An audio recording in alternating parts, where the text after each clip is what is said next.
नमस्कार दोस्तों, आटा चक्की में आपका स्वागत है। आटा चक्की चैनल को सब्सक्राइब करें, वीडियो को लाइक करें, ज़्यादा से ज़्यादा शेयर करें। दोस्तों जो देख रहे हैं 24 पत्ती का सोना कंपनी का एक्सपेलर जो घंटे में 55 से 60 केजी तक निकालता है, सरसों की पेराई करता है। और दोस्तों इसकी अच्छी सेटिंग हो तो 2 बार में तेल निकाल देता है, लेकिन 3 बार डालते हैं ग्राहक को खुश करने के लिए। दोस्तों जो एक्सपेलर देख रहे हैं इसको 620 से 650 आरपीएम तक चलाएंगे तो बहुत अच्छा काम करेगा।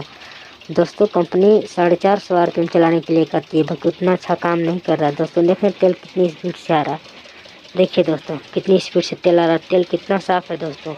कुछ लोग तो सर खरीद लेते हैं, बाकी परेशान हो जाते हैं और बेच देते हैं कबाड़ में। तो दोस्तों ऐसा ना करें। किसी भी आल स्पेलर 20 पत्ती, 24 पत्ती, 28 पत्ती और 32 पत्ती के लिए डिस्क्रिप्शन में मोबाइल नंबर दिया गया है, कॉल कर सकते हैं। और डीजल इंजन तथा आटा चक्की के लिए भी जानकारी ले सकते हैं। दोस्तों चक्की की भी सेटिंग ऐसी हम बता देंगे कि बहुत अच्छी माल निकालेगी। दोस्तों आशा करता हूँ कि वीडियो बहुत पसंद आई होगी। तो दोस्तों हमारे चैनल को सब्सक्राइब करें और लाइक करें और वीडियो को ज़्यादा से ज़्यादा शेयर करें।